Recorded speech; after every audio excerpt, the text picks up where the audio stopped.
레레강 여러분 안녕하세요. 이완섭입니다.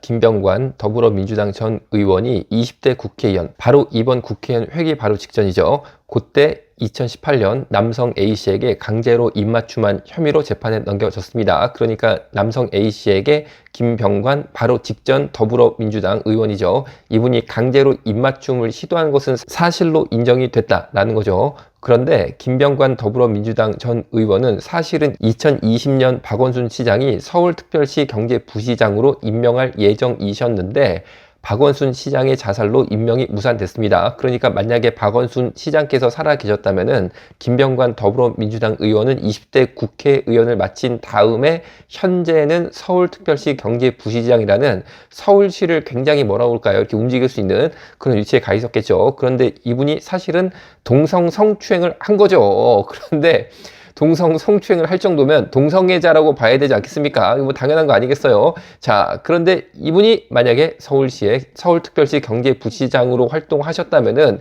서울광장에 있었던 서울 퀴어 축제 등 여러 가지 서울시가 동성애자 친화 정책 혹은 동성애자에게 많은 특혜를 부여하는 정책을 시도했을 가능성이 굉장히 높았을 것으로 보여지고 있습니다. 김병관 의원은 성남시 분당구 갑 국회의원이셨고 서울대 경영학과 졸업하고 카이스트 경영공학 석사였고 더불어민주당 최고위원 그리고 이전에는 웹젠이라는 게임 회사의 이사회 의장이니까 회장 같은 역할을 했던 분이죠. 그런데 더불어민주당에서 사실은 국회의원들께서 동성애 행적을 보인 것이 이번이 처음이 아닙니다. 더불어민주당의 전신인 민주통합당의 김광진 의원께서 트윗 메시지 보낸 거 보면은 이렇습니다. 좋습니다. 납치 강금만 조만간 기대하세요. 시가지도 안 돼요. 외곽으로 빠져야 하고 주변에 민가가 없으며 산 바로 아래에 이런 글에 대해서 김광진 의원께서는 이렇게 답을 남겼어요. 아, 흥분돼요. 전 이런 인생의 스펙터클을 기대했어요. 몸값으로 얼마 정도 준비하면 될까요? 이 글은 성매수 발언으로 볼 수 있는 거죠. 그리고 김광진 의원의 다른 트윗 메시지는 이렇습니다. 거부하는데 강제로 하는 게 좋아요. 충성하면 매력 없잖아요. 저의 사랑스러운 아이템 시읒과 채찍을 사용해야 하는데 이 시읒이 뭔지는 잘 모르겠어요. 그러니까 약간 이게 변태라고 표현해야 될까요? 아니면 그 가학적인 거죠. 채찍 그런 거를 사용해야 된다. 그리고 강제로 하는 게 좋다. 약간 이거는 뭐 성폭행성 발언이라고 보여야 될까요? 여기에 대해서 한 분은 이렇게 글을 남겼어요. 설마 저한테 채찍과 촛불을 원하신 건 아닐 거 아니에요. 전 그런 매력이 없는 거 압니다. 이러니까 김광진 의원께서 답으로 트위터에 이렇게 글을 남겼어요. 뭐 원장님이 제 취향이 아닌 건 사실이죠. 흐흐. 전 어린 꽃 미남 남자를 좋아하거든요. 흐흐.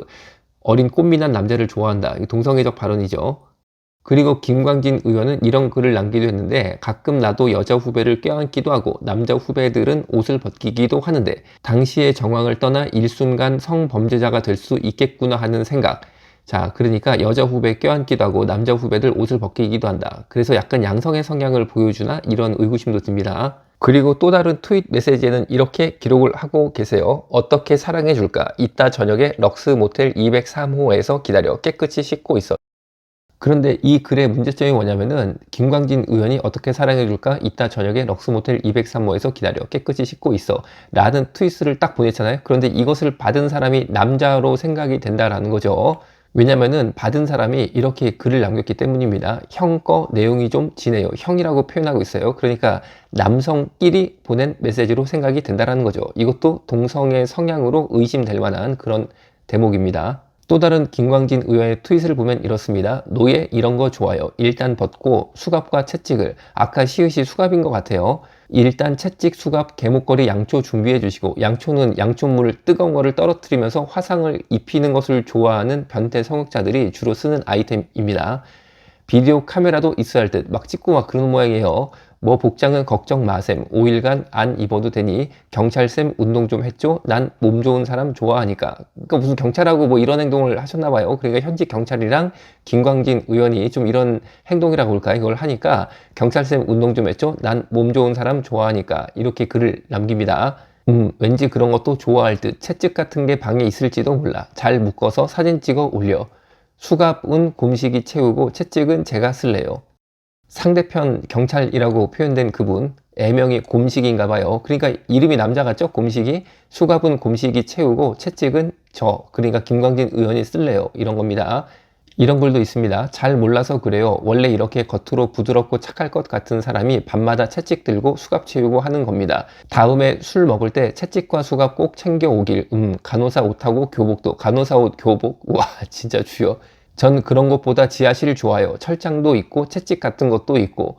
자, 정리합니다. 더불어민주당이 차별금지법을 통과시키려는 일부 의원들이 계속 존재하고 계세요. 그런데 더불어민주당의 일부 의원님들께서는 차별금지법을 반대하는 용기 있는 소신 있는 목소리를 내고 있는 것도 현실이니까, 사실 제가 얼마 전에 비행기에서 본 영화 제목이 대혼돈의 멀티버스, 마블 영화인 것 같아요. 그런 영화 제목을 보았어요. 그런데 정말 그런 것 같습니다. 민주당이 대혼돈의 멀티버스인 것 같아요. 그런데 그 안에 차별금지법을 제정하기 위해서 애를 쓰는 그 이유가 본인들의 성적 지향이 그렇기 때문에, 본인들의 성적 지향의 의정활동이 영향을 받는 것이라면 정말 큰일 납니다. 여러분, 정말 국회의원은 국민을 위해서, 나라를 위해서 객관적으로 활동을 하셔야지, 내가 이런 성향이라고 이런 법을 만들라고 해서야 되겠습니까? 법 만드는 것과 성적 취향은 명백하게 구분되어야 된다라는 것이죠. 복음적이고 건강한 국회의원들이 이 땅에 많이 나타나기를 기도합니다. 오늘 여기서 마치겠습니다. 감사합니다. 이건 진짜 사랑이 아니야. 한낱 즐거움에 이상 없는 선택이 비극이 될 줄은 몰랐어. 바로 알아 정체성 올바른 우리 정체성 법규로도 바꿀 수 없어 Nature never ever 바로 change. 알아 정체성 건강한 성 정체성